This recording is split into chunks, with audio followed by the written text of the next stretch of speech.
Buenos días.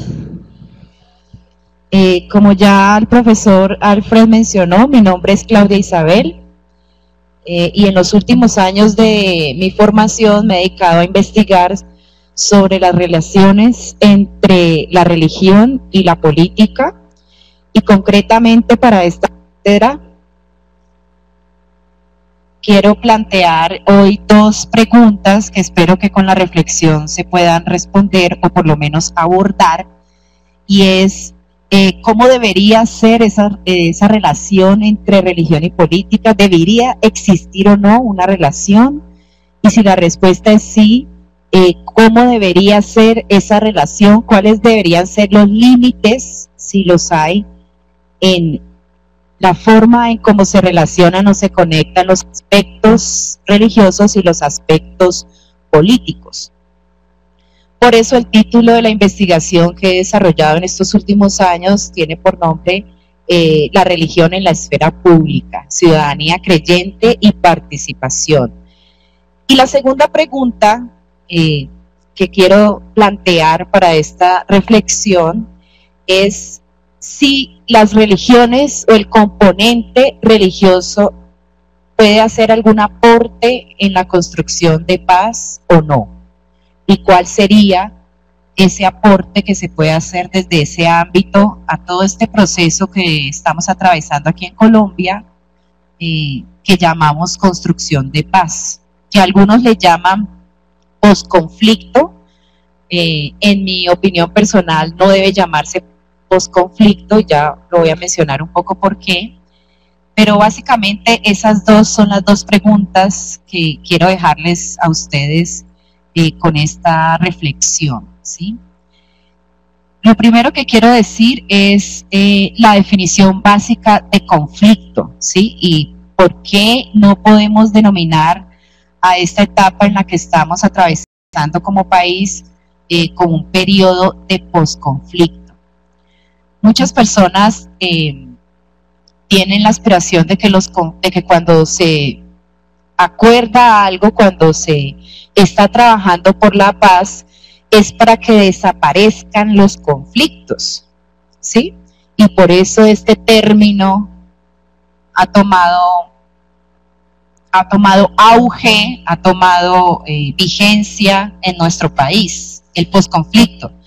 Sin embargo, el conflicto no desaparece y no debe desaparecer y no puede desaparecer porque sencillamente el conflicto es algo connatural a la especie humana, a nuestra vida como sociedad, ¿sí? Nunca como seres humanos, como sociedad, podremos exterminar o eliminar o desaparecer el conflicto de la vida social. Hace parte de lo que somos como seres humanos y como seres sociales, ¿sí? Por lo tanto, hablar de posconflicto es un error, ¿sí? Y hablar de la construcción de paz como una aspiración a que en una sociedad no haya conflictos es un error, ¿sí? ¿Qué es el conflicto entonces? En un ABC, en una primera aproximación muy sencilla, una definición muy básica de lo que es un conflicto. Un conflicto es una diferencia de opiniones, creencias, posturas, perspectivas, maneras de ver el mundo, cosmovisiones. Las diferencias que hay y que se pueden encontrar en un momento dado en un mismo contexto o persiguiendo un mismo interés. Eso es un conflicto. Y es diferente a pelea, es diferente a riña, es diferente a guerra, porque eso que acabo de mencionar, la guerra, las riñas, la violencia, es una manera, digamos, de abordar un conflicto, es una manera de hacerse cargo de un conflicto, pero no la única. Desafortunadamente, los seres humanos en su historia, la forma que más conocen de resolver o de abordar o de hacerse cargo de un conflicto es la manera violenta, ¿sí? Y en el caso colombiano, pues hay una gran discusión en torno a frases que circulan mucho en la sociedad sobre que los colombianos somos violentos por naturaleza. Sin embargo, el conflicto es natural, la violencia no necesariamente. Y Colombia, y no solo Colombia, sino diferentes países y sociedades en el mundo, tienen una historia violenta de cómo han abordado los conflictos de manera violenta, la historia de las guerras civiles, de las guerras entre estados, de las guerras mundiales, pero también hay una historia de la no violencia. También hay experiencias a nivel internacional y aquí a nivel local de comunidades, grupos y esfuerzos por hacerse cargo de los conflictos de una manera no violenta.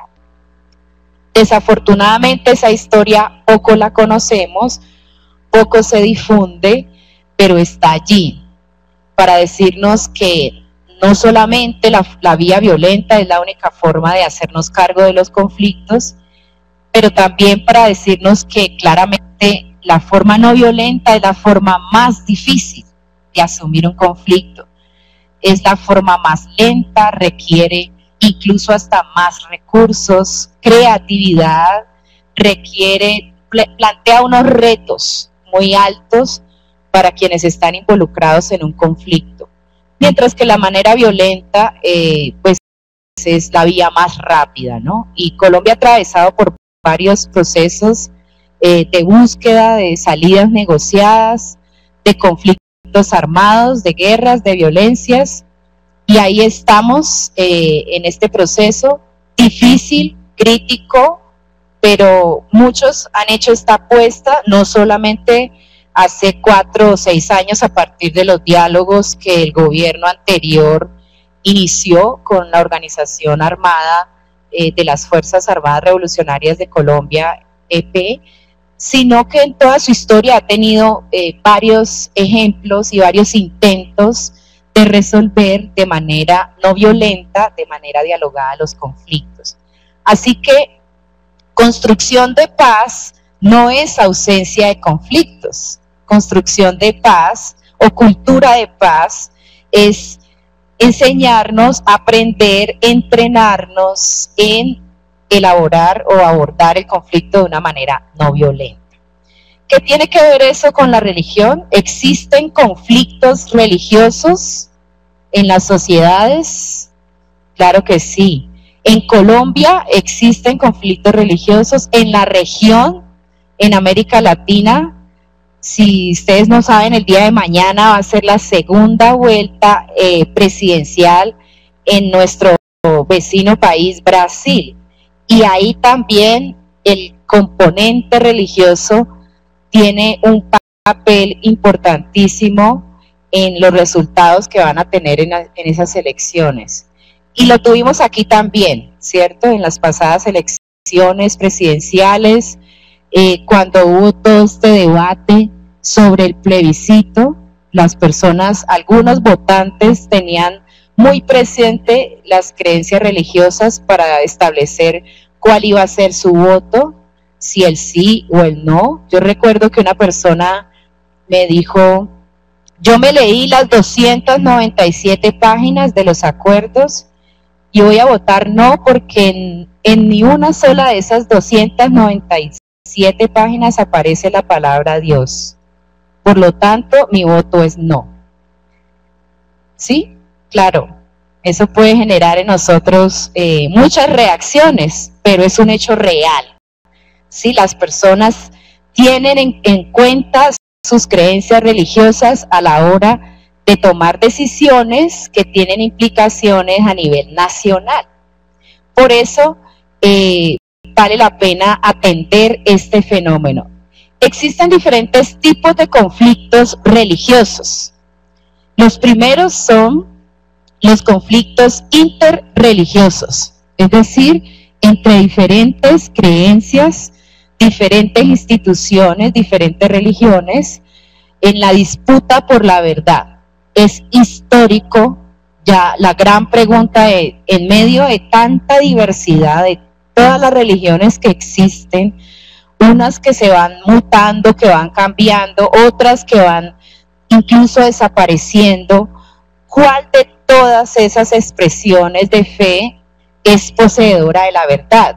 Esto ha generado en la historia de la humanidad múltiples conflictos y hasta guerras, ¿sí?, de sangre, guerras religiosas. En Estados Unidos, por ejemplo, es una nación que nació fruto de una migración europea huyendo de las guerras religiosas que se generaron en ese continente. Ese sería uno de los tipos de conflictos interreligiosos, ¿sí?, entre distintas expresiones de fe. Hay otro tipo de conflictos que tiene que ver con el elemento religioso y son conflictos intrarreligiosos, ya no en un intercambio violento en la mayoría de los casos con otras religiones, sino al interior de una misma expresión religiosa. El cristianismo es un buen ejemplo de eso, aunque no el único. Usted puede, si hace un ejercicio de pesquisa, encontrar que en el judaísmo también hay conflictos internos, en el islam también hay conflictos internos, personas que se disputan cuál es la interpretación más cercana de las doctrinas o de los dogmas o de los textos sagrados. No hay una sola interpretación, no hay una sola manera de entender, por ejemplo, qué es la vida. Cuando se escucha ese eslogan de la vida es sagrada, ¿sí?, parece ser un eslogan que mucha gente comparte y que nos une, pero resulta que no hay una sola manera de entender qué es una vida que valga la pena ser vivida. Y eso refleja que existen conflictos intrarreligiosos que han producido incluso divisiones. El cristianismo es una de las religiones que ha experimentado esas fragmentaciones. La primera fragmentación que experimentó el cristianismo fue la división entre cristianismo de Occidente y cristianismo de Oriente. Hoy por hoy esos cristianos de Oriente se le conocen como los cristianos ortodoxos. ¿Cuál era la disputa que ellos tenían y por qué se dividieron de los cristianos de Occidente? Por la estructura jerárquica y papal.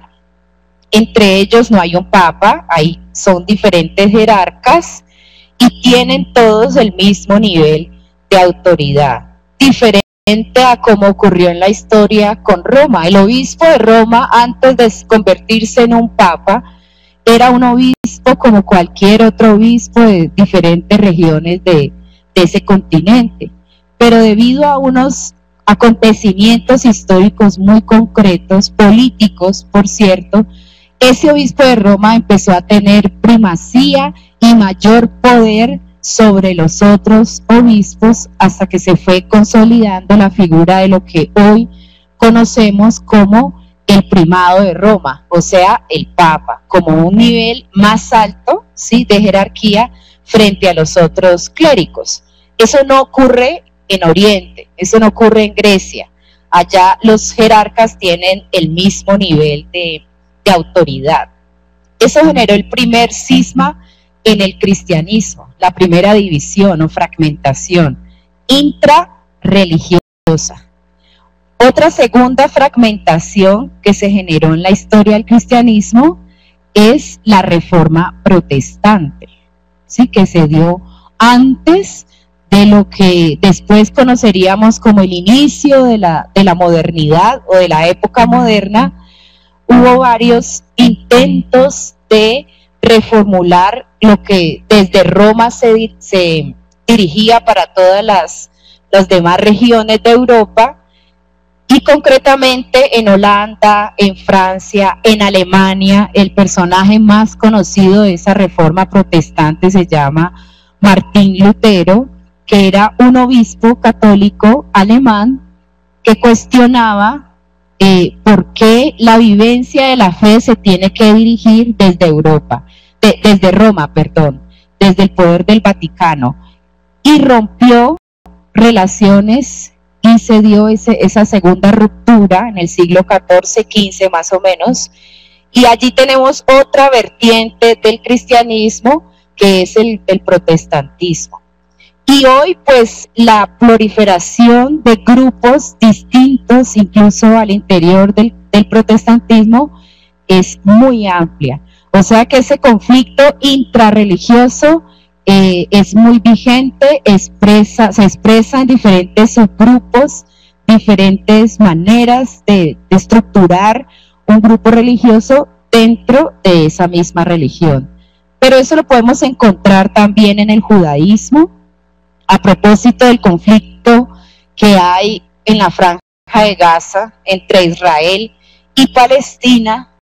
Ahí se puede evidenciar un conflicto, ahí se pueden evidenciar los dos tipos de conflicto: conflicto intrarreligioso y el interreligioso, ¿sí?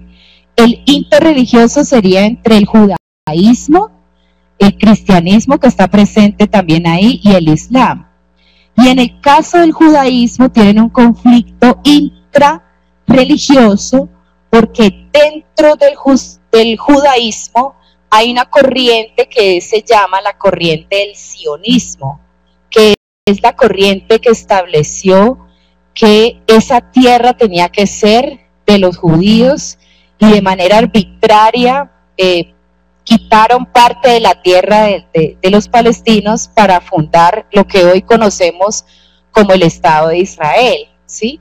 Sin embargo, no todos los judíos del mundo apoyan o suscriben esa invasión y progresivo exterminio que ha venido desarrollando el Estado de Israel con el pueblo palestino, que si ustedes buscan en internet el mapa, cómo ha ido cambiando el mapa, pues prácticamente el pueblo palestino ha ido extinguiéndose por ese conflicto.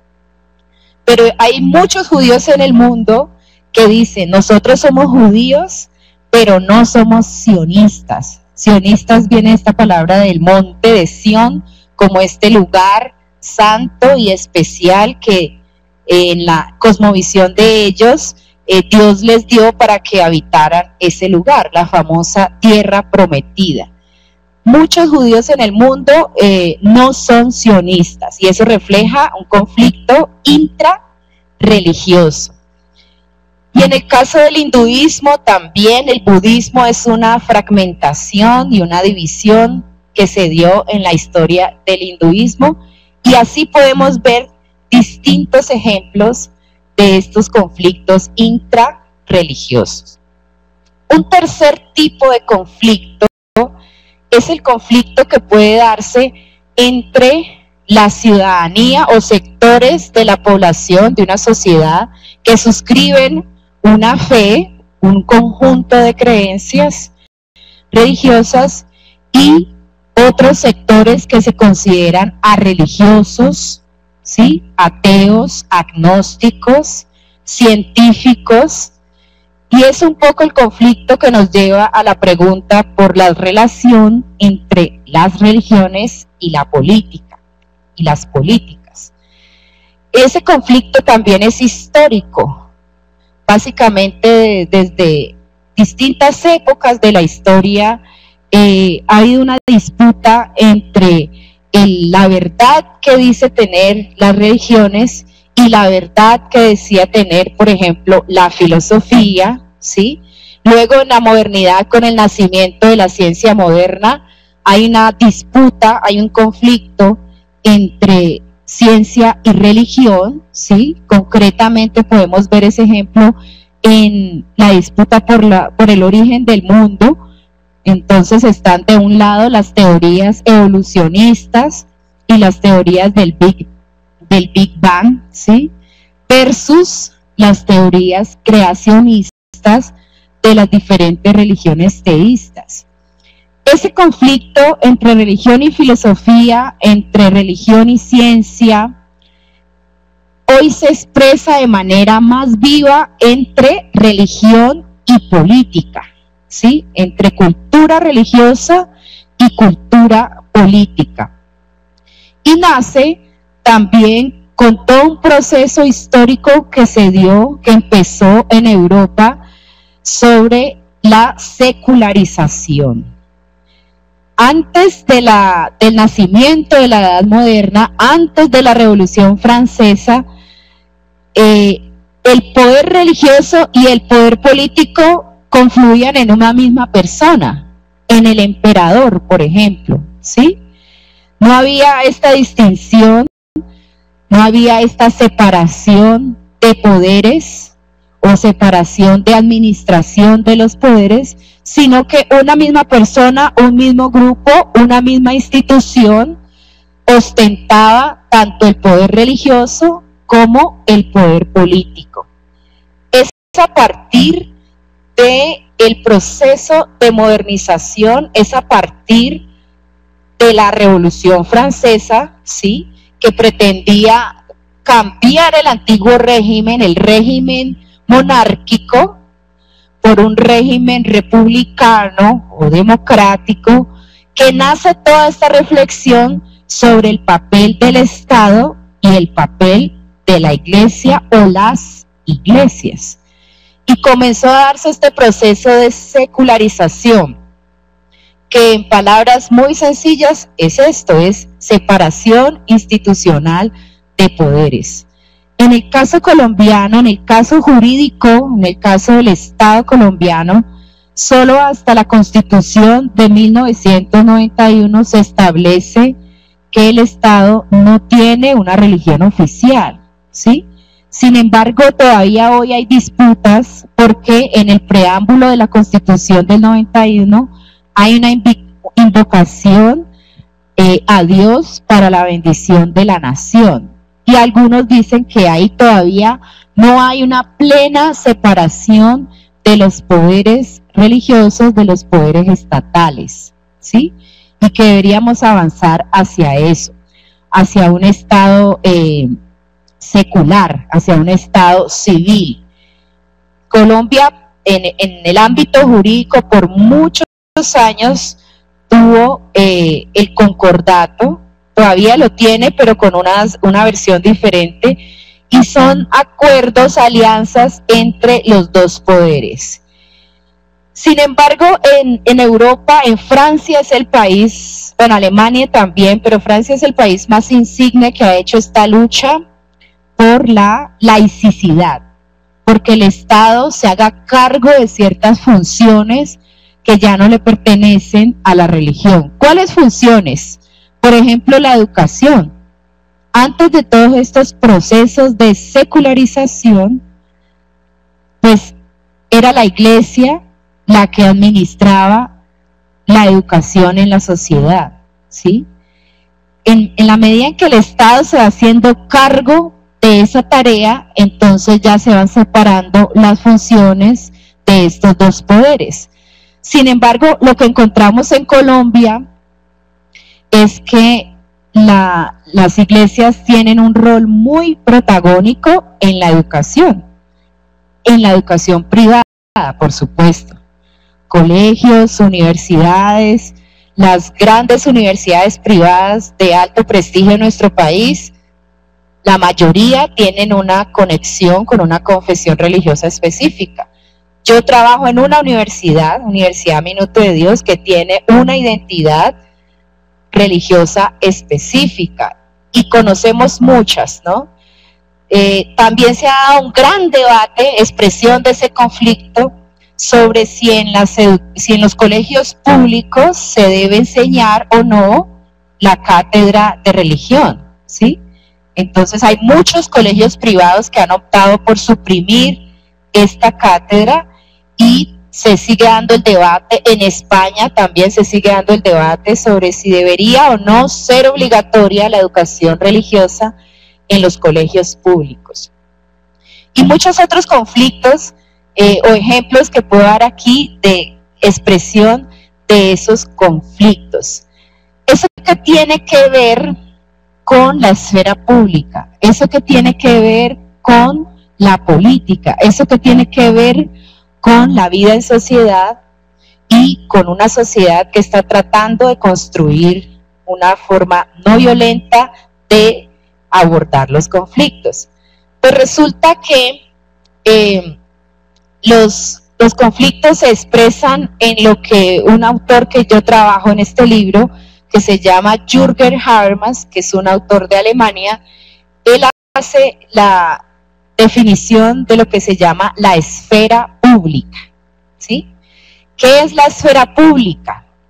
La esfera pública es el espacio virtual o físico, porque hoy por hoy, en la era digital, la esfera pública también se expresa en la virtualidad, ¿sí? La esfera pública es el espacio virtual o físico donde se dan todos los debates, todas las deliberaciones, todas las argumentaciones que orientan las leyes y las prácticas de una sociedad, en este caso concreto de un país. Muchos de los debates que se dan al interior de la esfera pública tienen una influencia, en algunos casos en mayor medida o en menor medida, en la creación o transformación de leyes e incluso en la derogación de algunas leyes. No siempre la influencia es tan directa, pero siempre hay influencia. Pero no son en las leyes, que son las que se producen en el caso colombiano en el Congreso, sino en las prácticas. Todo lo que se debate en la esfera pública tiene una influencia en las prácticas sociales cotidianas. Estas prácticas a veces pueden estar legisladas o no necesariamente, ¿sí? Por ejemplo, grandes debates se han dado aquí en Colombia a nivel legislativo sobre la posibilidad de adopción por parte de parejas del mismo sexo, ¿sí? Es una discusión que nace y se desarrolla en la esfera pública, pero que tiene repercusiones jurídicas, legales, ¿sí? Y digamos que si una persona con orientación sexual diversa quiere hacer un proceso de adopción, pues tendrá los limitantes que la ley le ponga en esos casos.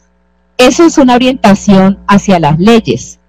Sin embargo, los debates de la esfera pública sobre la sexualidad diversa no solo influencian las leyes, influencian nuestras prácticas cotidianas, que no están siempre legisladas. Ejemplo, si una persona empieza a hacer un proceso de transformación de su cuerpo, una persona transgénero, muy probablemente lo que pase es que en su familia le digan, aquí no vuelva, ¿sí? Y muchas de esas personas salen de las casas de sus familias y rompen un vínculo familiar, no todas, por supuesto, pero hay muchos casos, y es una práctica cotidiana, pero eso no está en la legislación. Es decir, una persona trans puede demandar a una empresa o puede demandar a una institución por discriminación, por exclusión, etcétera, pero no puede demandar a su familia para que la ley la obligue a que no lo eche o no la eche de la casa, ¿sí? Porque eso no es un delito. Estamos hablando de personas de mayor de 18 años, ¿no? Por supuesto. No es un delito. Como no es un delito que un padre de familia divorciado no visite nunca a su hijo. La ley lo obliga a la cuota, ¿cierto?, alimentaria, que es lo que se puede demandar y reclamar, pero la ley no obliga al amor. Sin embargo, en las prácticas, en las familias que experimentan procesos de divorcio, estas prácticas pueden ser muy frecuentes. Y esas prácticas son orientadas o influenciadas por todos los debates que se dan en la esfera pública. ¿Dónde está concretada esa esfera pública? La universidad es un espacio de esfera pública.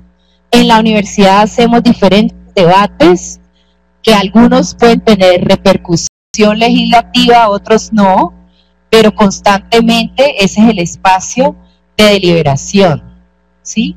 La plaza pública también es otro ejemplo de esfera pública. Los medios masivos de comunicación son otro ejemplo de esfera pública, y hoy en el mundo digital pues tenemos nada más y nada menos que las redes sociales, unas más específicas dedicadas a debates nacionales, y allí también las personas debaten y expresan sus cosmovisiones frente a un tema concreto y se realiza el debate. Así que la pregunta que se hace este autor que yo recojo aquí, que se llama Jürgen Habermas, es: ¿debería la religión tener un papel, un rol, una función en los debates nacionales de esa esfera pública? ¿Debería ser legítimo que cuando estamos debatiendo yo haga referencias a mis cosmovisiones, a mis creencias o a las no creencias? Porque también, por supuesto, me puedo concebir a mí misma y presentarme ante los demás como una persona no religiosa, atea, agnóstica, o no debería tener ningún papel. Esa es la gran pregunta que orienta la reflexión de Jürgen Habermas. ¿Y por qué él se hace esa pregunta? Se la hace porque cuando empezó el proceso de modernidad, y lo que les acabo de relatar así de manera muy breve, ese proceso generó una predicción a futuro, ¿sí? Ahí nace la ciencia moderna tal y como la conocemos ahora. Antes, pues, existían saberes, la filosofía era un saber integral, y después en la modernidad, como muchos de pronto recuerdan, el método científico, el famoso método científico, la verificación, la experimentación, la cuantificación de los resultados, nos puso en un paradigma específico de cómo producir conocimiento, cómo producir saber. Es lo que hoy conocemos como la ciencia moderna, la ciencia positiva, que también está en conflicto en la época actual con otros saberes. Por ejemplo, en Colombia, con los saberes ancestrales. Hoy ya hay un intento de diálogo entre saberes, ¿sí? Entre, por ejemplo, el médico convencional y los chamanes de una comunidad, para establecer cuáles podrían ser los intercambios de esos saberes y la validez y el reconocimiento tanto de tratamientos químicos con los fármacos como los tratamientos que pueden tener la medicina ancestral y alternativa.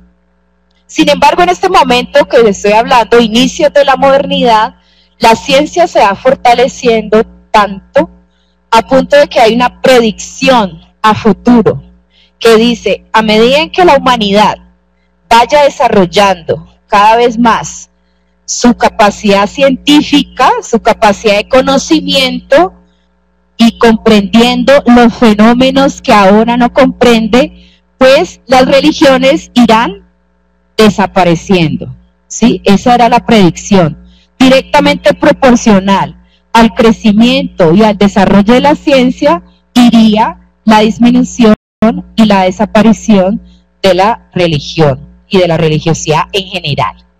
Sin embargo, esa predicción hoy por hoy pues está puesta en cuestión, ¿cierto? ¿Cuántos siglos han pasado? ¿Cuánto se ha desarrollado la ciencia? Y sin embargo, las religiones no han desaparecido. Y al contrario, aspecto curioso, hoy, en pleno siglo XXI, nos encontramos con que las religiones han mutado, han cambiado. Ahora hay nuevas expresiones religiosas que antes no existían, y algo particular, que es lo que nos interesa para esta reflexión.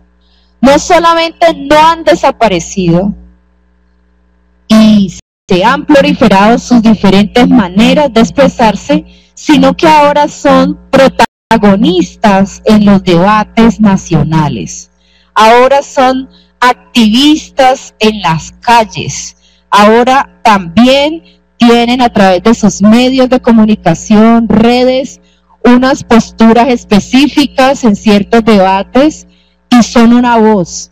Y más concretamente, no solo son una voz en la esfera pública, sino que han accedido a cargos de elección popular, han accedido al poder institucional, ¿cierto? Al poder gubernamental. No solo aquí en Colombia, no solo en Brasil, que vamos a verlo mañana, cuáles serán los resultados, sino en diferentes países del mundo y de nuestra región. Costa Rica también hace poco tuvo elecciones presidenciales y a segunda vuelta, los dos candidatos que pasaron a la segunda vuelta, uno de esos candidatos era un pastor en ejercicio. Entonces miren la capacidad de incidencia o presencia que pueden llegar a tener los grupos que suscriben una fe concreta, ¿sí? Por eso es de nuestro interés analizar cómo deberían darse esas relaciones, si es que deberían darse, y cuáles deberían ser los límites. Y la segunda pregunta, ¿qué tanto las religiones pueden aportar a la construcción de paz? O si por el contrario, las religiones siempre están aportando es a la guerra o a la violencia. Así que frente a esa situación, que no sea solo en América Latina, también en Europa, con la comunidad musulmana, el Estado francés, por ejemplo, que es un Estado bastante laico, sacó unas leyes hace muchos años que fueron de mucha controversia. Y la ley decía que las mujeres musulmanas no podían utilizar sus atuendos en los lugares públicos, en las piscinas, en el parque, en los lugares que son del Estado y administrados por el Estado. Pues esto fue una controversia muy grande, porque la ley era específicamente para las mujeres musulmanas, no aplicaba, digamos, para las mujeres católicas, que son religiosas, que también tienen sus vestuarios, ¿sí? Sus distintivos, las maneras en que la sociedad las reconoce como pertenecientes a un grupo en particular. Y veían en esta ley una vulneración no solamente a la libertad religiosa, sino a la identidad cultural, porque ahí hay un gran debate entre el papel de la religión en la construcción de culturas, ¿sí? Y aquí en Colombia también han habido grandes debates con respecto a eso, conflictos que no terminan de resolverse, pero que nos vuelven a la pregunta: ¿debería la religión tener algún papel, alguna voz en la esfera pública, en los debates nacionales? Y si sí lo debería tener, ¿cómo debería ser? ¿Cuáles deberían ser los límites de esa participación? Resulta que entonces Jürgen Habermas cuestiona esta tesis de que la religión, la predicción, ¿sí?, de que iba a desaparecer. Luego esta predicción la matizaron un poco y decían, bueno, es posible que no desaparezca la religión de la humanidad, pero por lo menos los residuos que queden de ella debería quedarse única y exclusivamente en la esfera privada, en la esfera íntima, de las puertas de su casa hacia adentro, ¿sí? Pero cuando estamos en la esfera pública, cuando discutimos temas de interés nacional, pues ahí no tiene que haber ningún tipo de referencia a creencias religiosas. Por lo tanto, no debería tener ningún papel, y si lo tiene, siempre va a ser perjudicial. Esa es la otra mirada de la predicción. Y podemos poner aquí varios ejemplos de eso, ¿sí? De cómo hay ahorita visiones dogmáticas que pretenden que el documento que dirige una nación, en el caso colombiano la Constitución, pues tenga una validez igual o menor que un texto sagrado. Pero hoy por hoy eso no es posible. Era posible en las sociedades antiguas que se concebían como teocráticas, es decir, desde la inspiración divina se legisla para toda la sociedad, ¿sí? Pero hoy por hoy eso no es posible. ¿Por qué no es posible? Primero, porque es un logro de la modernidad la separación de los poderes, que el Estado administre de una manera independiente de lo que administran las diferentes iglesias. Pero no solamente por eso no es posible. No es posible por la pluralidad religiosa que hay en la sociedad. Porque ¿cómo sería entonces establecer qué religión sería la religión que orientaría las leyes o los dictámenes que haga el poder político o un Estado? Hoy no es posible, aunque sabemos que en el Estado colombiano una gran mayoría de la población suscribe la religión cristiana en su versión católica romana, pues realmente no es el 100% de la población. Hay otros sectores de la población, tal vez minoritarios, sí, pero están allí. Y para ellos no podría legislarse, por ejemplo, con la Biblia, porque para esas otras minorías, pues ese texto no tiene ningún valor, o tiene un valor literario, ¿sí?, de conocimiento general, pero no tendría una obligatoriedad, ¿sí?, de seguirse. Por lo tanto, no es posible en las sociedades plurales en las que estamos hoy en día volver a ese anhelo de la teocracia. Si alguien participa en la esfera pública con esa aspiración, ahí hay un peligro y ahí hay un límite que tenemos que plantear. ¿Cuál es el límite? Es el límite de las libertades básicas logradas en esa revolución francesa, la libertad de pensamiento, ¿sí?, que incluye la libertad de expresión o está relacionada con la libertad de expresión. Y en el caso concreto de los grupos religiosos, también está relacionada con la libertad de cultos. Entonces no habría una libertad de cultos plena si una sola religión fuera la que orientara las decisiones de todo un país. Eso pasó en el Imperio Romano. Antes de constituirse el cristianismo como la religión oficial del Imperio Romano, coexistían múltiples expresiones religiosas en ese imperio.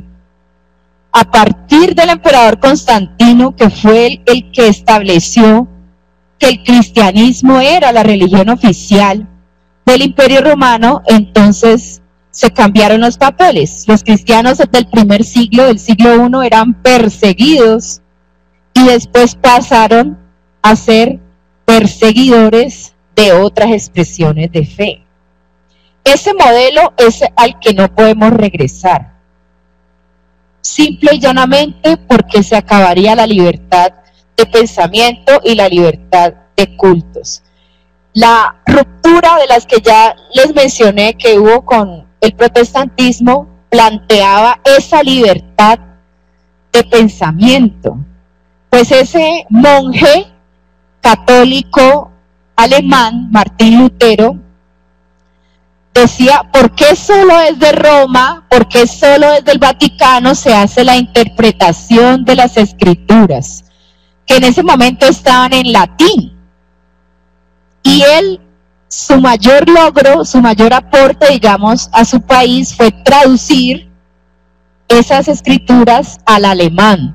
En ese momento eso fue un escándalo, porque la Biblia era considerada pues un texto que solo podía leerse en las lenguas especiales y no en las lenguas vulgares, o sea, en las lenguas que habla el pueblo, porque pues los que hablaban latín en esa época eran una élite, un grupo, un sector de la población muy pequeño que además sabía leer y escribir, ¿sí? Porque la mayoría de las bases pues eran analfabetas y solo hablaban el alemán. Y este monje se dedicó a traducir esas escrituras y a romper con esa hegemonía del Vaticano y a plantear que toda persona debe tener libre acceso a la lectura, a la interpretación y a la comprensión y a la aplicación de una doctrina concreta. Y por eso nace lo que es la libertad de cultos. Curiosamente, muchos de los grupos protestantes que defendieron esa libertad de cultos hoy están poniendo en peligro la libertad de cultos de otros grupos, ¿sí? Y ahí es donde está el límite y la paradoja. Sobre todo las minorías que hoy se denominan evangélicas o pentecostales.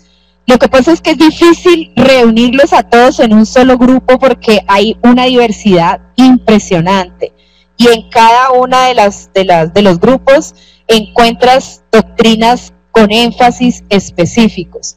Pero lo que estamos viendo hoy en día es que muchas de las grandes mega iglesias neopentecostales en el país olvidaron que en un momento de la historia ellos fueron una minoría, olvidaron que sus antepasados pelearon por esa libertad de cultos, olvidaron que antes no tenían acceso a expresar una fe distinta de la que dicta Roma, y ahora entonces quieren minar la libertad de otros, ¿sí?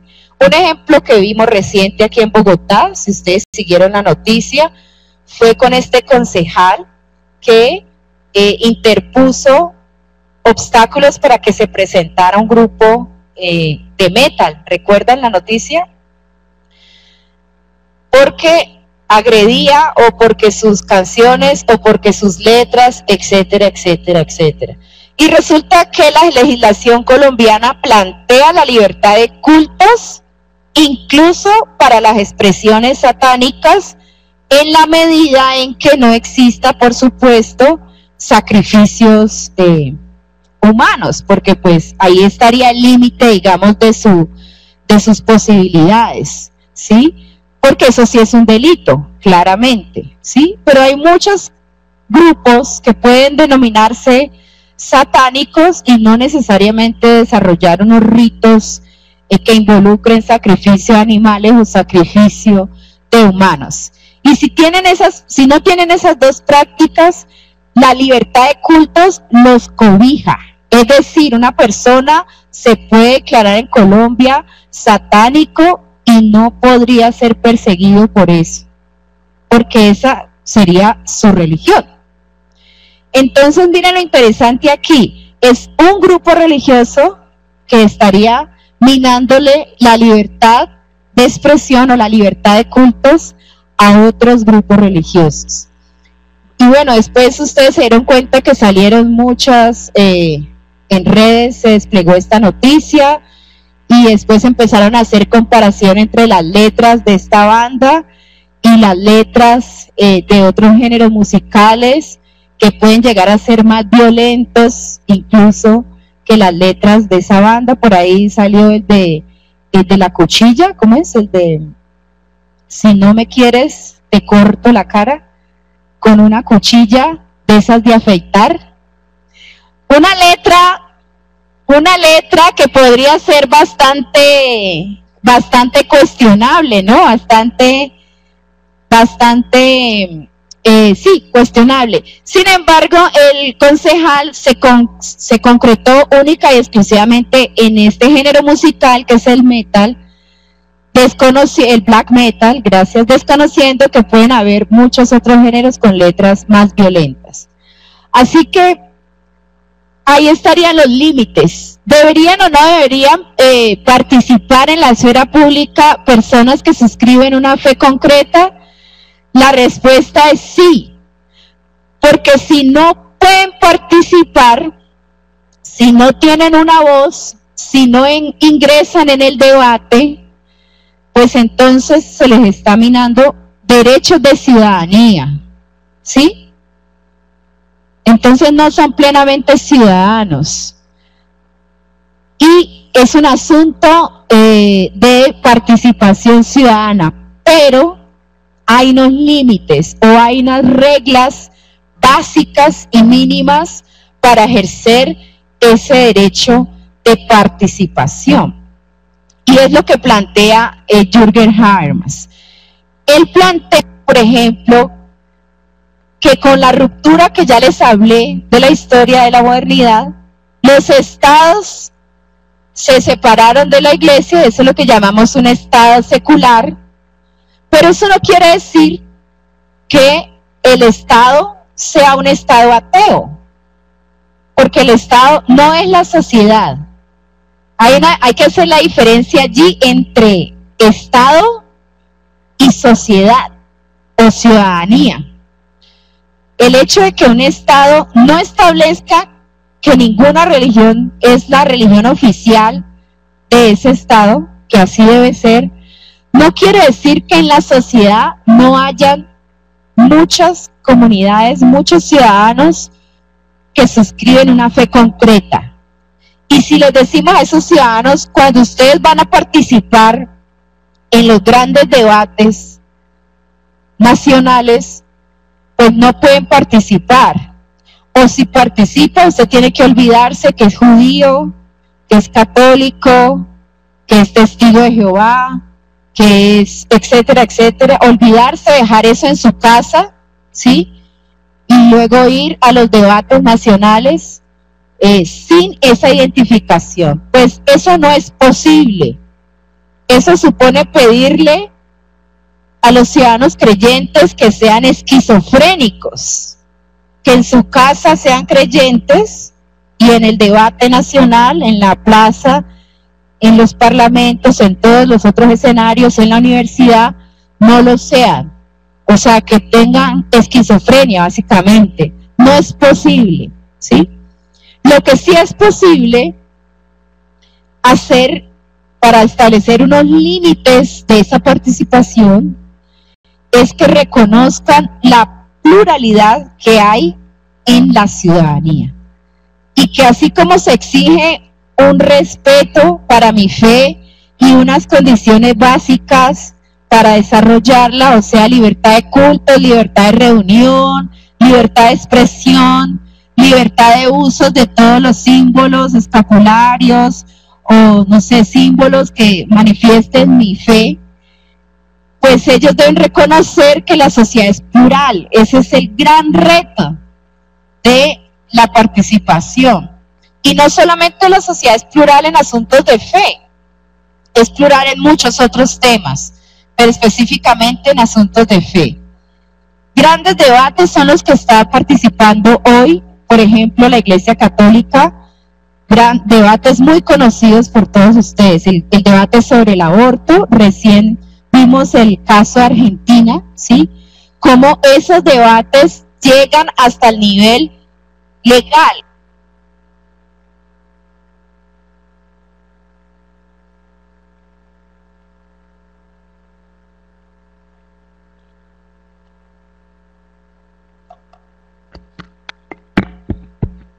Sí.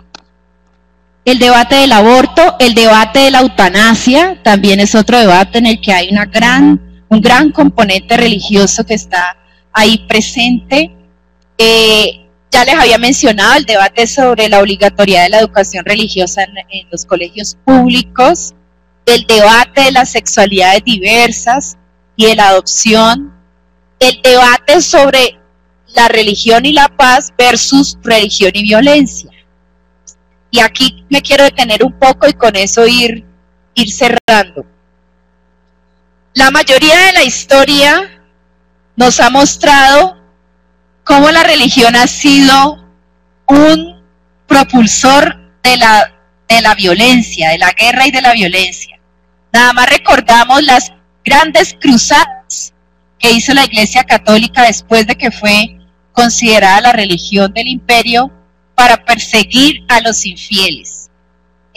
Aquí, estos fueron territorios de la invasión española, ¿cierto? Y ellos también trajeron una manera violenta de su expresión religiosa. El conflicto más reciente que tenemos, Israel y Palestina, y muchos de esos conflictos bélicos, guerras, han sido promovidas desde la religión. En el Holocausto nazi también el cristianismo hizo una defensa de esa propuesta política. Sin embargo, en medio de esas grandes historias de religión y guerra, también hay otras historias no contadas de cuál ha sido el aporte de las religiones hacia la paz. En el mismo ejemplo de la llegada de los españoles a estas tierras, encontramos un monje muy famoso, Bartolomé de las Casas, si ustedes lo recuerdan o lo han escuchado alguna vez, que fue un fraile que se hizo la pregunta y planteó el debate si por qué evangelizar a los indígenas o no, si ellos tenían alma o no, porque sobre la base de ese debate es que se plantearon las estrategias de invasión y de exterminio. Y este fraile se considera uno de los defensores del alma que tenían los indígenas, y por lo tanto no era legítimo asesinarlos porque también tenían una espiritualidad. En el caso del Holocausto nazi también existen biografías de personajes como un pastor luterano que se llama Dietrich Bonhoeffer. Él fue resistente y crítico a la política nazi de su país. En el caso de Estados Unidos tenemos a Martin Luther King, que es diferente a Martín Lutero, que es un pastor afro-bautista que fue luchador por los derechos civiles de los negros en Estados Unidos. Y en la India tenemos otro muchísimo más famoso, que es el señor Gandhi, Mahatma Gandhi, que a pesar de que él se crió en Europa y aprendió pues toda su formación fue allá en Europa, cuando llegó a la India quiso adoptar toda la cosmovisión del hinduismo y a partir de ahí promover una independencia que fue no violenta, ¿sí? Que fue toda una revolución no violenta. Y aquí en Colombia tenemos también muchos casos de personas religiosas que han hecho aporte para la construcción de paz. Es decir, es un error pensar que todos los creyentes votaron no en el plebiscito y solo los no creyentes votaron sí. Es un error pensar eso. Hubo un gran debate al interior de las comunidades religiosas frente a este tema y encontramos muchas expresiones de fe que han venido trabajando por la paz en Colombia. Yo misma he participado de grupos ecuménicos. Claro, son minoritarios, ¿no? Son minoritarios. Pero el ecumenismo es el gran reto que se han planteado las religiones en el mundo para mostrar lo siguiente: si entre diversas expresiones religiosas se puede construir un proyecto común sin matarnos los unos a los otros, ese es el primer paso hacia la construcción de paz. Porque ¿cuál es el fundamento de la violencia? Que si el otro piensa distinto, entonces yo tengo la autorización para exterminarlo, ¿sí?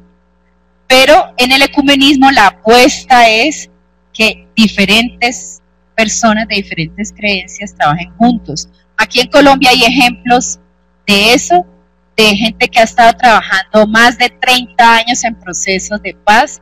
Les cuento uno cortico. En Trujillo Valle, ya hace más o menos 30 años ocurrió una masacre en el contexto del conflicto y se hace una peregrinación a Trujillo que la lideran religiosas, ¿sí?, de la Iglesia Católica, que han trabajado en este proceso año tras año, por supuesto con las víctimas y con los familiares de las víctimas de esta tragedia, y desde la expresión de fe están apostándole a una construcción de paz.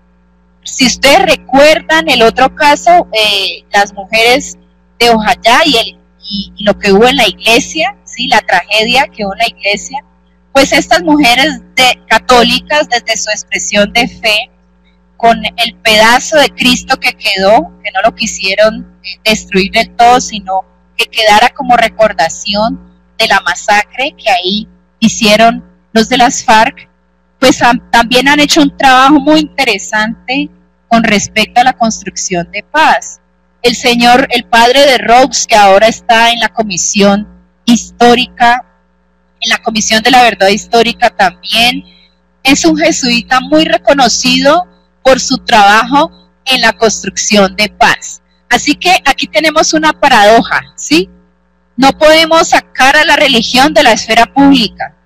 ¿Cómo pedirle a alguien que en su casa crea una cosa y que cuando va a los debates ya no la crea? Es imposible. Pero también hay que establecer los límites, pero son unos límites que no se le establecerían solo a las personas religiosas, sino a todos los ciudadanos que participan en los debates, y es que hay una pluralidad y una diversidad de cosmovisiones y el Estado no puede legislar teniendo en cuenta una sola y desconociendo las otras. Ese es el desafío que plantea lo que Habermas ha denominado la sociedad post-secular, para decir que las religiones siguen teniendo una voz, han de tener unos límites, pero en las religiones se expresan esas rupturas y ese pluralismo. No hay que ser solamente ateo para defender los derechos de las diversidades sexuales. Existe en el mundo, por ejemplo, un grupo que se llama cristianos gay. Sería muy curioso, ¿sí? Suena contradictorio, pero existe. Y existen como una minoría y como una propuesta que se distancia de la hegemonía que ha entendido este concepto de la diversidad sexual como un problema grave, ¿no? Existe en Colombia y en América Latina un grupo que se llama Católicas por el Derecho a Decidir, y son mujeres que tienen una práctica de su fe y que han estado acompañando el proceso de derechos de las mujeres, de los movimientos feministas, desde su misma fe, ¿sí? Claro, posiblemente para una mujer atea va a ser mucho más fácil, de pronto, creo yo, tener una postura frente al tema del aborto, pero no es cierto que todas las religiones las puedas ubicar en una sola línea de discusión en estos grandes debates. Y no es cierto que no puedan tener un aporte para la construcción de paz. Hay pueblos en Colombia que experimentaron terribles consecuencias de la guerra. Hay una entidad en Bogotá que se llama Justa Paz, de la Iglesia Menonita, y ellos han hecho un trabajo muy interesante de documentar todos los casos de esas iglesias por allá en los pueblos más lejanos del país, en donde el pastor de la iglesia atendía a los heridos, sea del ejército, sea de los paramilitares, sea de los grupos de las guerrillas, del ELN, de las FARC, y tienen una serie de videos y una serie de libros publicados con esos casos. En uno de esos le preguntaron al pastor que él por qué hacía eso, y él decía, porque es la voluntad de Dios. Yo no puedo preguntarle a alguien que viene a pedirme ayuda, usted qué grupo es, usted qué grupo es, y así mismo decidir si se atiende o no se atiende. Claro, esto no sale en noticias, ellos no son obispos ni arzobispos, ¿sí? No tienen altos cargos, pero su aporte al proceso de construcción de paz lo han hecho desde su misma cosmovisión religiosa. Así que, pues este es el reto, esta es la paradoja, los conflictos nunca van a desaparecer, ¿sí? Siempre vamos a tener conflictos. La pregunta es, ¿cómo los dirimimos? Si los dirimimos con un debate, con argumentos, con un respeto mutuo, con un reconocimiento de esa pluralidad religiosa o no, o si los dirimimos por la vía violenta, imponiendo una sola visión de las cosas frente a ese tema o no. Y en la construcción de paz, mucho más, ¿sí? ¿Cuál podría ser el aporte que desde ciertas expresiones religiosas se están dando para la construcción de paz? Sobre todo aquellas que han trabajado en procesos ecuménicos y que han trabajado en abandonar la disputa por la verdad y en decir, olvidémonos de esa disputa por la verdad, si usted es musulmana, si usted es hinduista, si usted es atea o católico, podemos coexistir en un mismo espacio, debatir permanentemente. Eso no quiere decir que vamos a llegar siempre a un consenso único en el que todos piensen exactamente lo mismo, no, pero el reto de las sociedades contemporáneas es desarrollar su convivencia y su cotidianidad en medio de esa pluralidad religiosa. Hasta aquí, entonces, para establecer.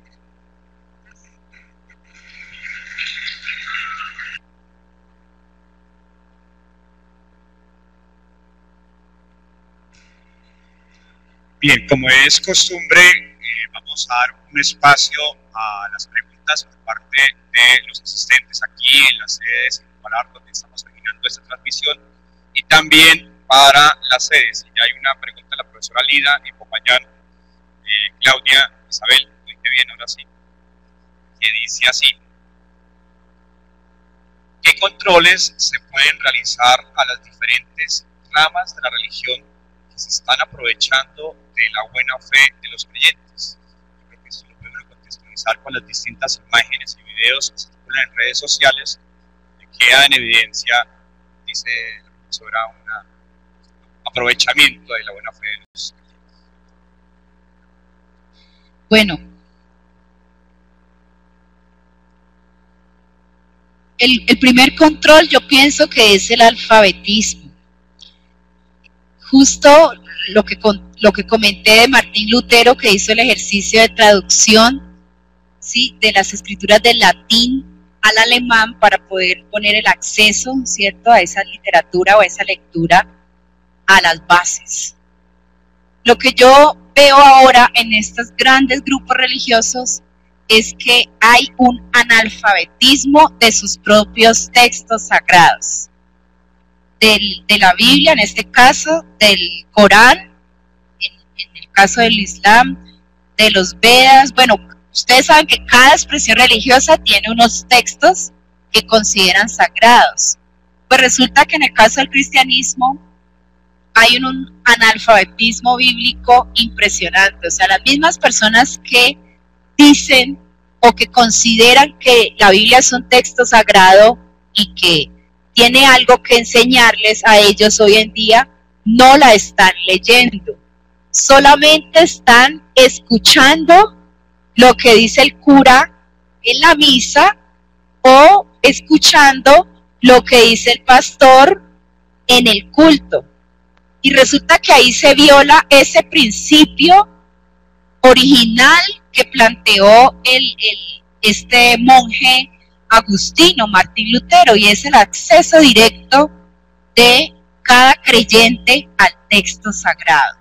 Yo pienso que si hay una lectura directa de la gente a la Biblia cuando la considera un texto sagrado, pues no va a ser fácilmente manipulable por versiones amañadas. Es decir, los predicadores, curas o pastores, rabinos, monjes, o como se quiera llamar en cada una de las expresiones religiosas, cuando hacen sus enseñanzas, ellos hacen una lectura particular del texto, ¿sí?, y una interpretación particular, y leen de manera selectiva ciertas partes y otras partes no. Y por eso el auditorio, digamos, puede ser manipulable, porque los que están ahí sentados, todos tienen acceso a esos libros. En el caso concreto de la Biblia hay un dato de los libreros, y es que la Biblia es el libro más vendido y más traducido de toda la historia de la humanidad, de toda la historia de la imprenta, pero no es el libro más leído. Hay familias que tienen en sus casas hasta 2 y 3 Biblias, pero las tienen en la sala, en un lugar pues muy bello, ¿sí? de decoración, pero no hay una lectura. Entonces a mí me parece que ese podría ser un gran elemento para evitar tanta manipulación, que la persona que está aquí dando una enseñanza diga, es que la Biblia dice, y empieza a decir sus reflexiones, pero quien está escuchando no hace una verificación de si eso efectivamente, si está escrito ahí, qué otras lecturas tienen. Hay múltiples versiones. La Biblia es una colección de libros escritos en idiomas que no fueron el español. Y al hacer la traducción, ustedes si saben inglés o varios idiomas, saben que de una traducción de un idioma a otro, pues el que está haciendo la traducción, ¿cierto?, interviene también en la manera de entender lo que se está leyendo en ese idioma original. O sea que lo que nosotros leemos ahora en la Biblia es una traducción y puede tener múltiples interpretaciones. Yo creo que el analfabetismo bíblico, en el caso concreto del cristianismo, es muy alto, y por eso hay mucha manipulación de los creyentes. Estamos saludando al profesor Heriberto, que de la ciudad de Cartago. Claudia, usted del Valle del Cauca, el profesor y sus estudiantes están hoy visitando la sede de Roldanillo. Saludamos también al profesor William, quien recibió a este grupo de estudiantes en compañía del profesor. Justamente Hilberto hace la siguiente reflexión que nos comparte con toda la comunidad UAN, y es, primero, valora su conferencia, profesora. Desde la temática expuesta, los estudiantes de la UAN deben potenciar su pensamiento crítico, desde el cual logren pensarse como sujetos dinámicos, desde la alteridad, la axiología, la moral, que hacen parte de un entramado social donde la religión se debe comprender como medio para sustentar la existencia humana, desde la práctica del reconocimiento y aceptación de los otros, y no desde los limitantes de fe que llaman a los antagonismos de convivencia. Bien. Profesor Carlos Alberto de Pereira dice: muchas gracias por el tema, extraordinaria la conferencia. Doctora Mejía nos ayuda a romper el paradigma de yugo religioso en cuyo fanatismo se han escudado los mayores holocaustos. Aquí en Pereira los estudiantes de ingeniería civil plantean la siguiente inquietud. La mayoría de los gobiernos de derecha en Europa y América hoy soportan su discurso nacionalista bajo el rigor de la idea de Dios. La pregunta es, ¿se debe entender eso como una especie de sionismo moderno? ¿Estamos entrando en nuevas formas de fanatismo para el control social?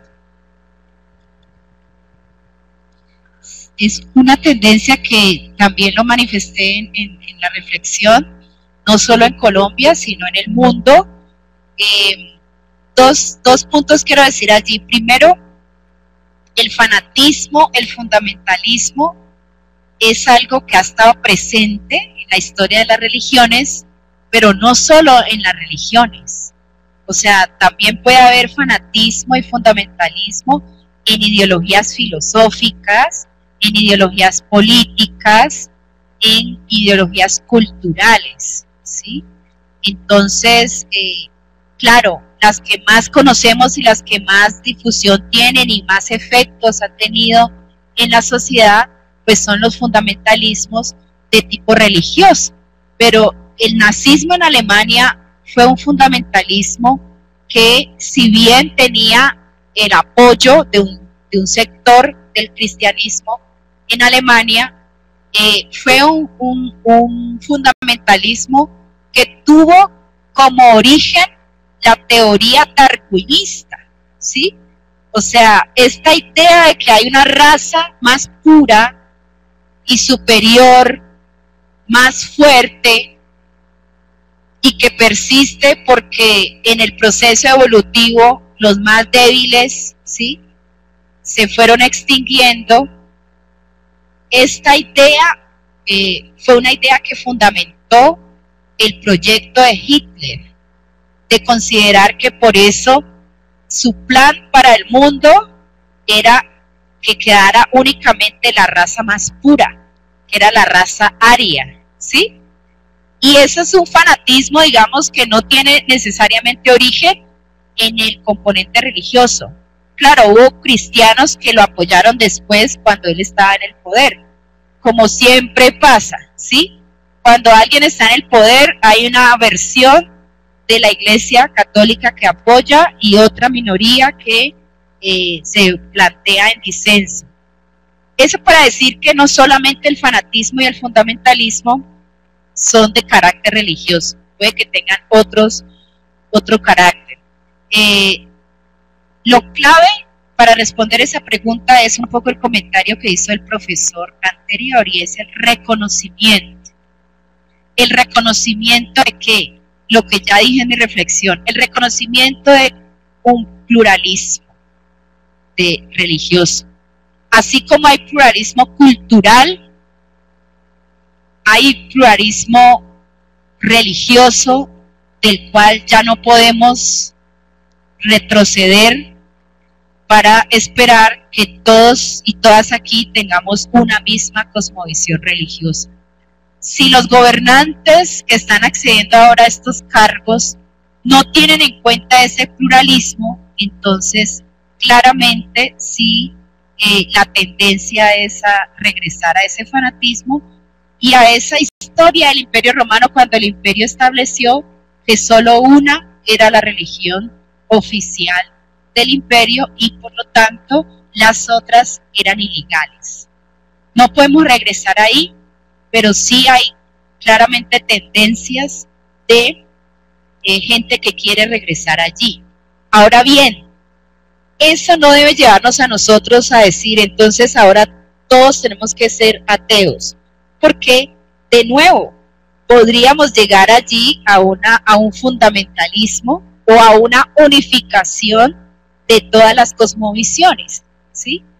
Entonces el camino es el reconocimiento a esa diversidad, a esa pluralidad religiosa, y el reto es dialogar con todas las expresiones de Dios.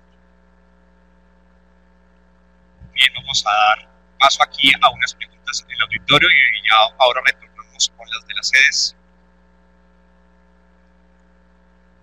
Muchas gracias, profesor. Doctora Claudia, muchísimas gracias por esa conferencia, muy interesante, pero que abre una cantidad de interrogantes que, bueno, estaríamos todo el día aquí hablando de esto. Básicamente me gustaría hacer dos precisiones o tres. Primero, establecer la diferencia entre religión y espiritualidad. Hemos hablado de religión como tema principal en su, tal vez, relación con la política como tal. Todas las invenciones, considero yo, del ser humano tienen como única finalidad la separación, y dentro de eso la religión. Las religiones son separatistas, indudablemente por el mismo conflicto que conllevan dentro de sí. La verdad como tal, en un mundo de relatividad en que vivimos, es muy difícil de precisar. ¿Cuánto es verdad, cuánto no es verdad? Muy difícil.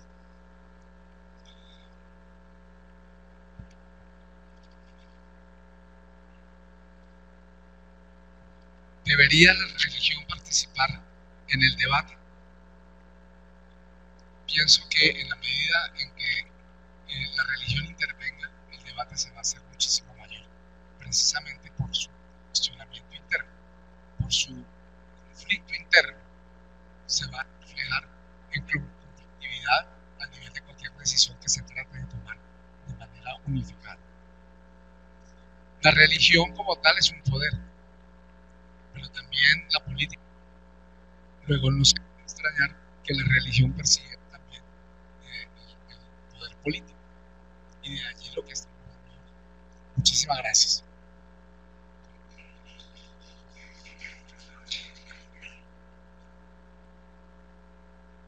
Sí, hay una diferencia entre religiosidad y espiritualidad, ¿sí? La diferencia fundamental estaría en los procesos de institucionalidad de esa espiritualidad. Es decir, las religiones son el fruto de un proceso histórico de institucionalidad. En el caso del cristianismo, por ejemplo, si uno hace la lectura de la historia de Jesús de Nazaret, no el Cristo, sino el Jesús histórico, pues claramente va a identificar que ese Jesús histórico, el que nació en Nazaret, era judío. Él estaba en el contexto de su religión judía y no fundó el cristianismo. El cristianismo fue un resultado posterior de sus seguidores, de sus enseñanzas y de una institucionalidad que termina siempre matando, digámoslo así en esas palabras, la inspiración inédita o originaria de esa espiritualidad. Y lo mismo pasa en otras expresiones. Hoy en día la mayoría de las personas prefieren identificarse como espirituales y no como religiosas, porque siempre van a asociar la religiosidad con esa institucionalidad, ¿sí? Una institución que se organiza, que tiene unas reglas para ingresar, para salir, que se reúne de manera frecuente, que tiene un conjunto de creencias, también que tiene un conjunto de normas que orientan las conductas, que expresa un poder, porque ¿quién administra esa institucionalidad? ¿Sí? Entonces yo he tenido la posibilidad de compartir, por ejemplo, con muchas personas católicas que dicen, para mí el Papa no es una autoridad. Yo soy católica, creyente, pero no sigo los dictámenes que se hacen desde la oficina del Vaticano hacia todas las parroquias. No, aquí en nuestra parroquia tenemos otras dinámicas. Hay parroquias que no están reconocidas, por ejemplo, por el Vaticano, porque siempre se ha hecho esa crítica a la institucionalidad, porque claramente es un poder. Sin embargo, la espiritualidad termina de alguna manera, inevitablemente puede terminar en construir esa institucionalidad.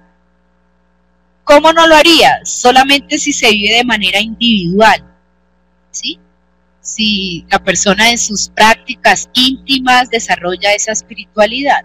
Pero ninguna espiritualidad o ninguna religiosidad, ninguna de las dos puede quedarse única y exclusivamente en el nivel individual.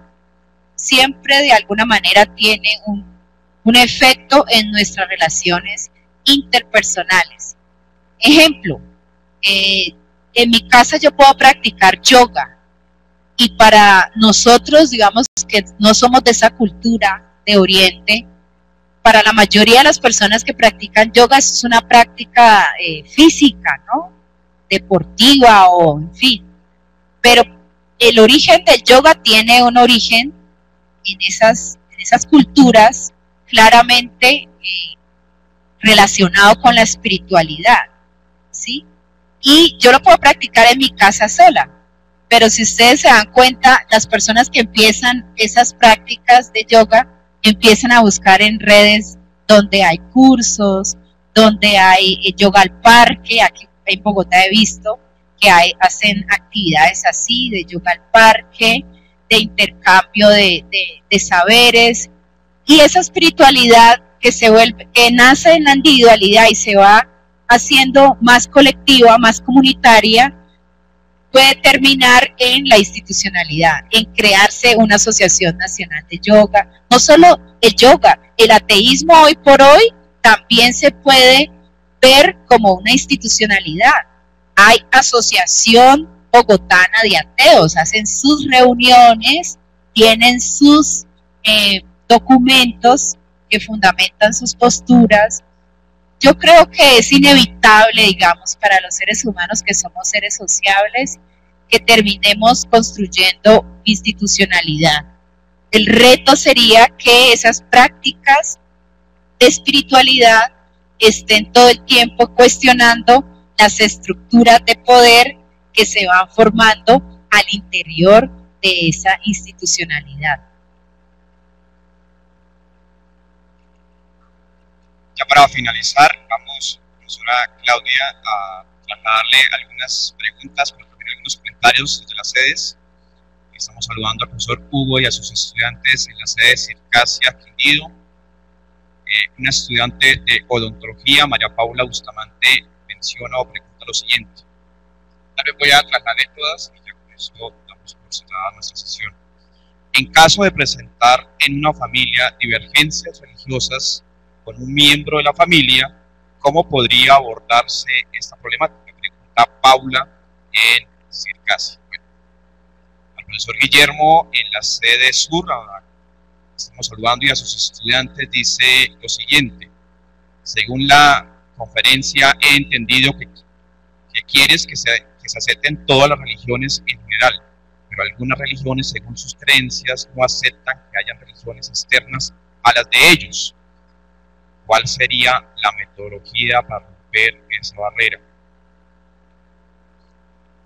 Gilberto en Cartago, pero hoy está en Roldanillo, pregunta, ¿hasta qué punto se aproxima la academia al contexto social para romper las ideas anquilosadas y manipuladas de la religión frente al dogma de la fe y el desarrollo integral del ser? Y una final de Guillermo nuevamente dice, si se reformara la Constitución, ¿se puede tomar citas de textos religiosos como la Biblia para mejorar la sociedad? Y con esas preguntas damos por cerrada la intervención. Recordar a los estudiantes que hoy, después de las 2 de la tarde, pueden ingresar de nuevo al cuestionario y hacer la revisión de nota en caso de presentar novedades. Con la nota obtenida, pues proceder a hacer la reclamación hasta las 23:59 horas del día de hoy. Después no respondemos por las circunstancias. En caso de que haya estudiantes aquí en el auditorio, pero en las sedes que no hayan presentado el cuestionario, deben proceder a pagar supletorio, acercarse a caja o tesorería el día lunes y enviar desde la resolución que habilite el recibo de pago. Y a través de ese mecanismo estaríamos dando respuesta en caso de supletorio. Y recordarles que esta semana se habilita, como dijimos al inicio, un foro. El foro es una actividad participativa de los estudiantes. Quien lo haga tendrá una nota de 0,5 sobre el corte final, sobre el tercer corte, y entonces la invitación es a participar. Recordar también que ese foro a nuestros estudiantes, pero también a nuestros profesores, es un proyecto de investigación que un grupo de maestros está llevando aquí en Bogotá y es un seguimiento a las percepciones que los estudiantes tienen frente a la idea de paz.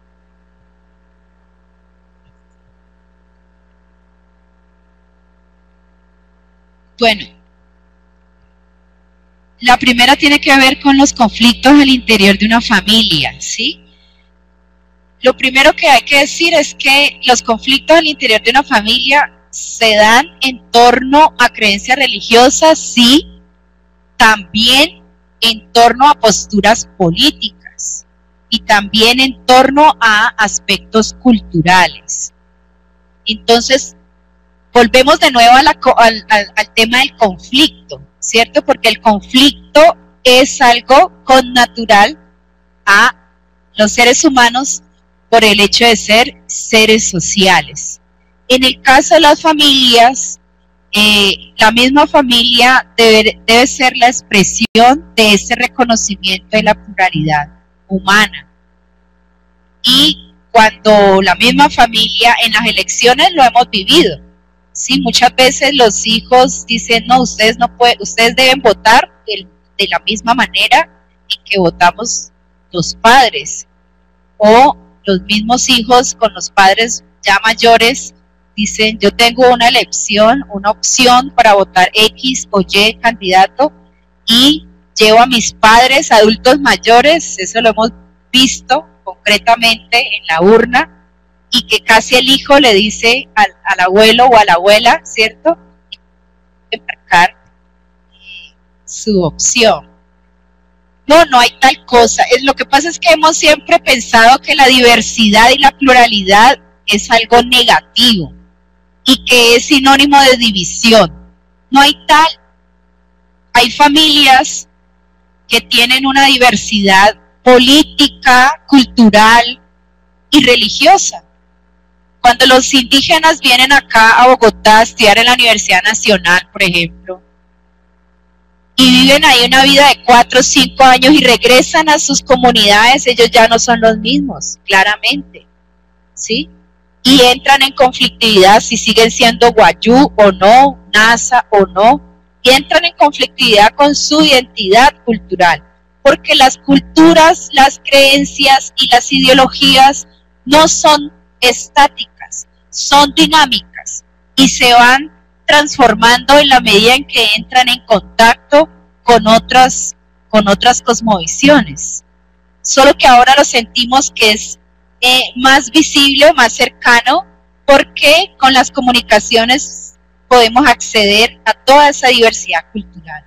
Pero yo pienso que en una familia puede haber convivencia en medio de esas pluralidades políticas, culturales e incluso religiosas al interior de una familia, y sexuales también, ¿no? De identidad sexual. ¿Cuál es el límite para ciertos grupos en esa participación? Lo dije en la reflexión y lo quiero resumir con una frase. El límite tiene que ser, de nuevo, el reconocimiento del pluralismo. Y la frase que nosotros defendemos, o sea, debemos defender como un principio la tolerancia a las diferencias, pero no podemos tolerar al que es intolerante. Es decir, si el hobby de un grupo de amigos en la noche es salir a matar negros, pues ese no es un hobby que podamos tolerar. Hay un límite a todas las posibilidades de creencias y de prácticas en torno a una creencia. Y el límite es eso, no tolerar al intolerante. Entonces, si una comunidad, si una persona religiosa plantea que su opción debe ser la que se imponga por encima de las otras, eso no se puede tolerar. Eso sería la segunda pregunta. La tercera tiene que ver con la academia, y es un reto, porque como siempre se ha entendido que la religión es algo íntimo, ¿sí?, y familiar, pues ni las universidades, ni los libros, ni las clases, ni los eventos académicos están interesados en estos temas, desafortunadamente, porque aquí es donde nosotros podríamos formar un pensamiento crítico, aquí es donde nosotros deberíamos aprender toda esa pluralidad religiosa. ¿Cuál es la educación religiosa que normalmente le dan a uno en los colegios? Pues la católica, porque es la gran mayoría, pero en mi experiencia personal, nunca tuve una clase en la clase de religión donde me mostraran todas las posibilidades que hay en el mundo y en la historia de las religiones. Y ahí es donde está el problema, porque aprendemos el catecismo, que es lo que corresponde a la religión de nuestra familia, pero ignoramos todo el otro universo. La escuela, la universidad debe ser ese espacio para aprender que existen múltiples expresiones de fe. Quizás en la parroquia a usted sí le dan la catequesis, ¿sí?, que es específicamente de su creencia, de la Iglesia Católica Romana. Pero en la escuela y en la universidad, en la academia, porque esa es la pregunta, tiene que haber un acercamiento a esa historia de las religiones para darnos cuenta precisamente de esa pluralidad.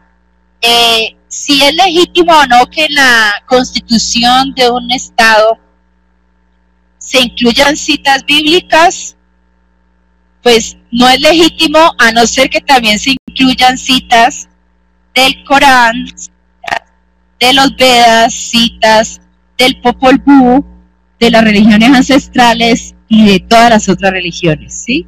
Como dice la abuelita, o todos en la cama o todos en el suelo. Esto no quiere decir que no hayan referencias bíblicas que inspiren principios. Ejemplo, la reforma del liberalismo planteó una idea y es que todos los seres humanos nacen libres e iguales. Eso está en la Declaración de Derechos Humanos.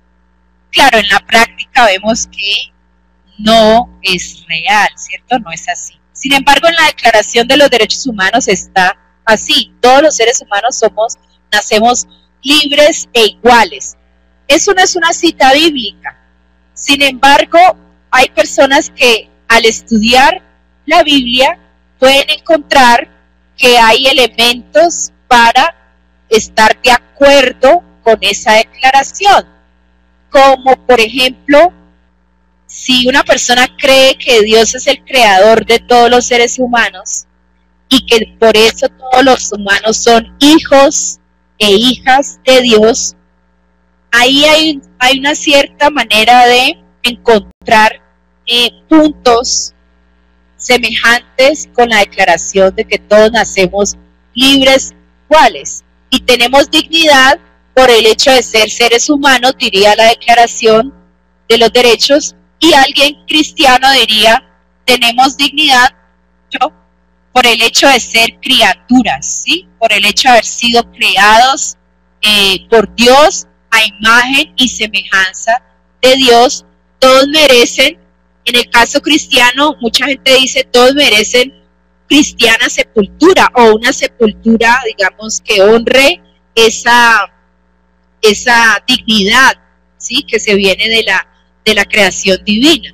O sea que no se trata de incluir citas de los textos sagrados en la Constitución, sino de que en cada una de las creencias pueda haber ese diálogo, esa interlocución para encontrar puntos de encuentro entre los principios que orientan una Constitución y los principios que pueden orientar una fe concreta. La diferencia estaría con esta idea de que solo ciertos elegidos y ciertas elegidas son hijos e hijas de Dios. Ahí nos encontramos frente a lo que plantea el sionismo, ¿cierto?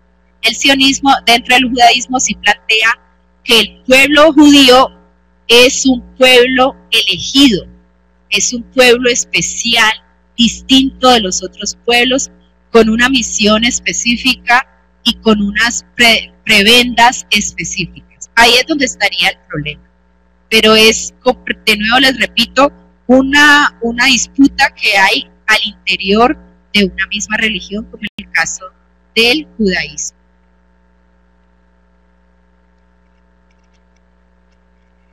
Bien, profesora, y no podemos hacer menos que invitar a nuestros estudiantes y por supuesto a nuestro grupo de maestros a adquirir el libro de la profesora Claudia Isabel, Religión y Esfera Pública, texto donde profundiza con mayor claridad, ¿cierto? Además de lo que hizo hoy, el tema abordado el día de hoy. Claudia, ¿dónde se puede adquirir el texto? Yo solo traje unos pocos, la verdad, pero está por Universilibros, se puede hacer el pedido, o si quieren dejo mi email y también me pueden escribir allí. El correo electrónico es claudia.mejiag@uniminuto.edu, el correo institucional, no, solo .edu. Y para los que estamos aquí en la sede de Centro Escolar, está pues disponible el texto, quien lo quiera adquirir. De esta manera entonces damos por cerrada la sesión del día de hoy. Agradecemos nuevamente a Claudia, a quien le vamos a dar un fuerte aplauso, y a nuestros estudiantes por su participación.